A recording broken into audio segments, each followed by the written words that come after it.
Buenas tardes, como ya les dije en mensajes anteriores, mi nombre es Verónica de Lazo y voy a ser su docente de Introducción a la Administración. Como no tuvimos la oportunidad de estar en un aula, lo que voy a hacer ahora es explicarle un poquito cómo trabajo yo.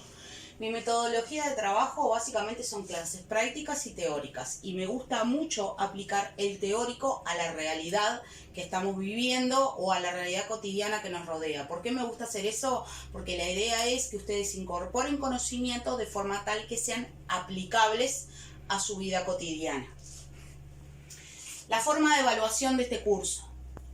¿Cómo los voy a evaluar? Para mí se basan 4 pilares. El primero, el grado de compromiso que tenga el alumno, la responsabilidad con la que encare el curso, su capacidad de trabajo en equipo, que eso suman el 50% de la calificación, y los escritos, las evaluaciones escritas que vamos a hacer, son el otro 50%. Hace unos días yo les mandé un material en donde estaba la unidad 1 por completo.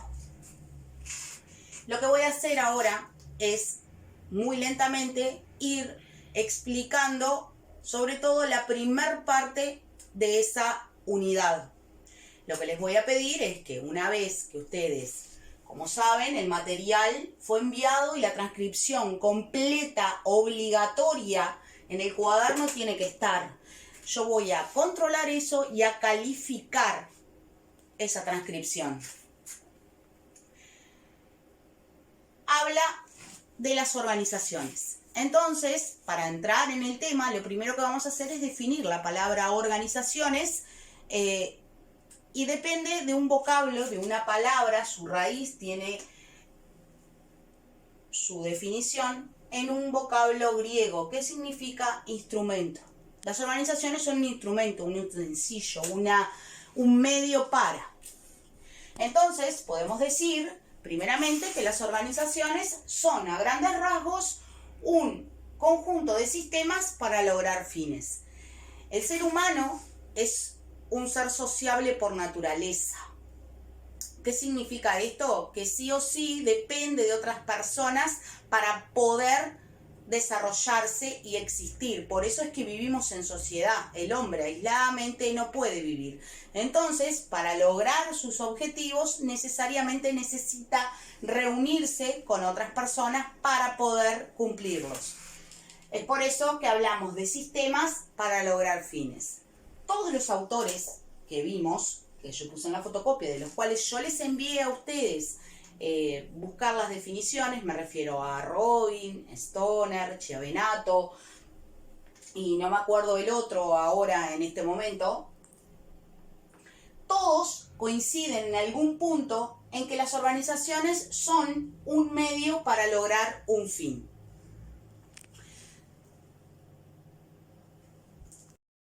Muy bien, después de esta breve introducción estamos ya en capacidad de dar la definición de organización. Y una organización es un conjunto de personas que aplican recursos, ya sean recursos humanos, tecnológicos, recursos materiales, para el desarrollo de una actividad y así cumplir las necesidades del entorno y a su vez cumplir con los objetivos. Los objetivos dentro de una organización son la razón de ser de la organización. Por eso, cuando hablamos de organización dentro del concepto, tenemos que recordar estas 4 palabritas: personas, recursos, objetivos y necesidades. ¿Por qué? Porque las organizaciones son un conjunto de 2 o más personas que aplican recursos al desarrollo de una actividad para satisfacer las necesidades del entorno y así cumplir con sus objetivos. Las organizaciones tienen distintos fines. Podemos tener organizaciones que tienen fines humanitarios, fines educativos, fines sociales, políticos, deportivos, ecológico-ambientales y económicos. Cuando me refiero a organizaciones que tienen fines económicos, estoy hablando exclusivamente, muchachos, de empresas. El resto de las organizaciones no tienen fines de lucro. Las empresas sí son organizaciones. Lo que las diferencia son esos fines de lucro, es decir, el obtener ganancias económicas del desarrollo de su actividad. Esto es lo que las diferencia del resto de las organizaciones. Así yo borro y sigo.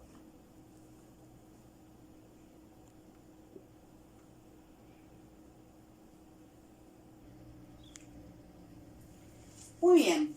Cuando hablamos de las empresas, que son esas organizaciones que tienen fines exclusivamente de lucro, es decir, maximizar sus ganancias a través del desarrollo de sus actividades, nos encontramos que las empresas tienen distintos tipos de clasificaciones. Las podemos clasificar. La primera clasificación que podemos hacer es según la actividad que desarrollen, es decir, según lo que hagan. Y una primera clasificación sería sector primario, sector secundario y sector terciario. En el sector primario tendríamos aquellas empresas que utilizan los recursos naturales para desarrollar su actividad, como por ejemplo pueden ser las agrícolas. En el sector secundario tendríamos a las empresas que producen y comercializan productos. En el sector terciario tendríamos a las que brindan servicios y a los comerciantes propiamente dichos. Según la actividad podemos hacer otra clasificación. ¿Cuál es? Podemos clasificar en extractivas, en industriales, en comerciales y en servicios. Las extractivas son aquellas que explotan los recursos naturales. Son, por ejemplo, las canteras, las minas, el petróleo. Pueden ser recursos, la explotación puede ser renovable o no renovable. Pero por lo general en las extractivas son no renovables. Serían renovables en el caso de la forestación, por ejemplo, que yo corto el árbol pero tiene la posibilidad de volver a crecer. Después tendríamos las industriales.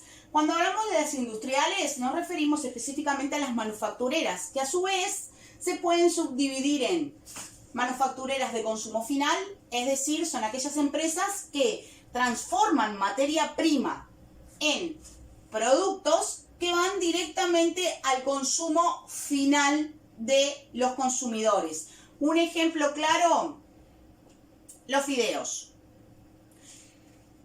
Todas las cosas que ustedes van a comprar al supermercado. Pero a su vez tenemos las de producción, que son aquellas empresas manufactureras industriales a su vez, que lo que hacen es producir materias primas para que otras empresas hagan productos de consumo final. Puede pasar que empresas industriales, manufactureras de consumo final, a su vez sean proveedoras de otras empresas de producción. Por ejemplo, la manteca. La manteca es de consumo final para mí, pero para otra empresa, por ejemplo, no. En una panadería la manteca es la materia prima para poder hacer un producto de consumo final. No sé si se entendió. Cualquier cosa, después que miren todo el video, lo que hacen es mandarme las consultas. Después tenemos las comerciales. Cuando hablamos de las comerciales nos referimos a esas empresas que hacen la compra y la venta de mercaderías. Tenemos a los minoristas, yo soy un minorista, ustedes son minoristas, ¿tá? Vamos y compramos poquito, o al menudeo que se les llama también. Mayoristas son aquellas empresas que compran para luego revender, por ejemplo los supermercados son mayoristas. Y después tenemos a los comisionistas. ¿Qué es lo que hacen los comisionistas? Entregan mercadería que no les pertenece y se las dejan a alguien en consignación y le van a pagar en base a la venta que tengan de esa mercadería. Y por último tenemos a las empresas que brindan servicios, que por ejemplo nos referimos a la energía eléctrica, UTE en Uruguay por ejemplo, el transporte, la salud, etc.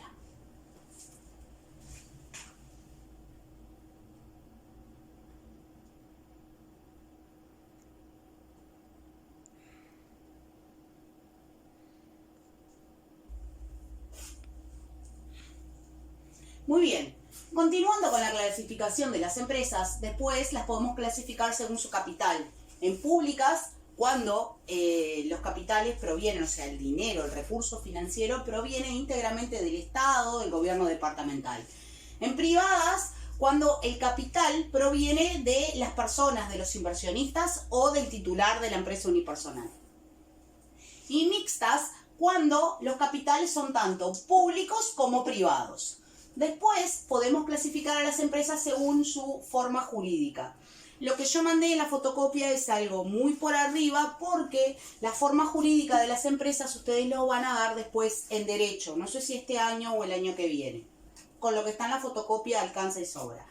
Según la forma jurídica podemos tener empresas unipersonales, es decir, una sola persona, y a su vez las empresas unipersonales tienen una gama variada. Están los monotributistas, están las pequeñas empresas, están las unipersonales sin contabilidad suficiente y las unipersonales con contabilidad suficiente.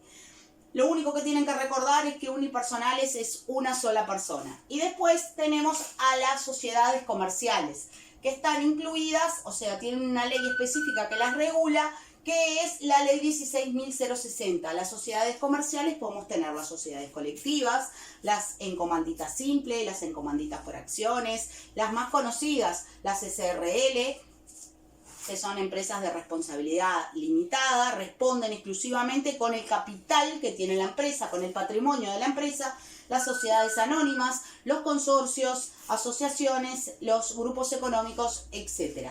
Lo importante para recordar de la ley 16.060, es decir, de las sociedades comerciales, es que son 2 o más personas. Además, otra cosa importante a recordar es que las sociedades comerciales regulares necesariamente necesitan tener un contrato social, es decir, un acuerdo firmado antes de su constitución para saber la reglamentación a la cual se sujetan.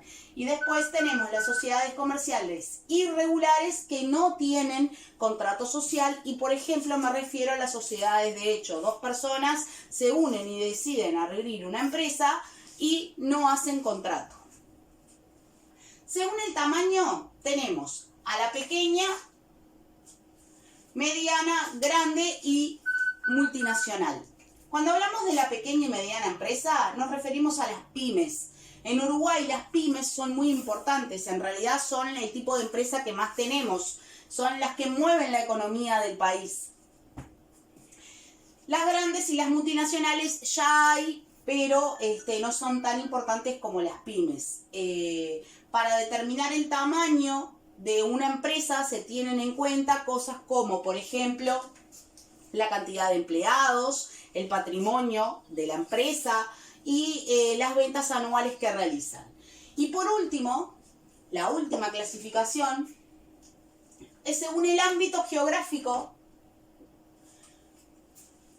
en el cual la empresa desarrolla su actividad. Podemos tener empresas nacionales, es decir, en todo el territorio, como por ejemplo Tata, que tiene una sucursal al menos en todos los departamentos. Locales, es decir, a nivel exclusivo de la localidad o de la ciudad.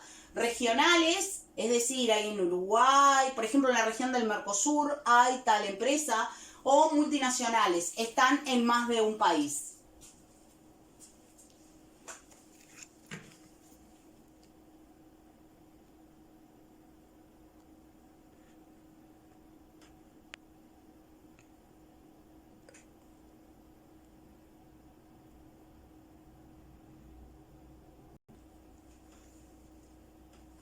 Muy bien. Ahora vamos a continuar con lo que sería el enfoque de sistemas. Para hablar del enfoque de sistemas, tenemos que explicar que las organizaciones no desarrollan sus actividades aisladamente, sino que lo hacen en un entorno. Piensen en el kiosco de la esquina de la UTU, no trabaja solo, trabaja con los comercios de enfrente, con los alumnos, trabaja en un entorno. Pero no es el único kiosco que hay otros kioscos en ese entorno. Por lo tanto, si lo veremos gráficamente, podemos decir que el cuadrado es el entorno, es decir, el mercado. Y ahí hay muchas organizaciones.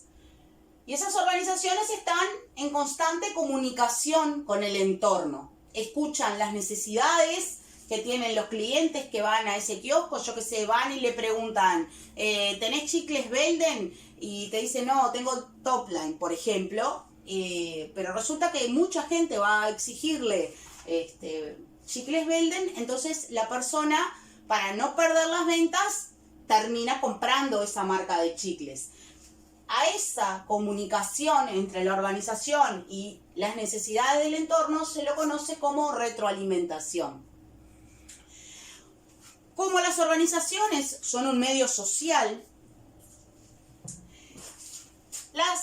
la administración se ha dado cuenta que mirar a las organizaciones aisladamente no era una vía viable, sino que tenía que mirarlas como un sistema en donde existía la retroalimentación al punto tal que el entorno se convertía en parte de la organización. ¿A qué me refiero con esto? Ese proceso se llama sinergia. Es ver a la organización como si fuera un todo, incluyendo al entorno. El enfoque de sistemas es una teoría que permite, es una teoría que se usa no solo en la administración, se usa en todas las ciencias, porque me permite llegar a conclusiones generales que se aplican a todo. Ustedes el enfoque de sistemas lo conocen desde que van a la escuela. ¿Por qué? Porque ustedes en la escuela hablan del ecosistema. Y el ecosistema es un sistema que es abierto, en donde vemos todo este tipo de relaciones. En el ecosistema de la fauna y la flora de un país, de una región o del mundo entero, unos se necesitan a otros para subsistir. Por eso se aplica el enfoque de sistemas a lo que son en la administración, las organizaciones y por ende a las empresas.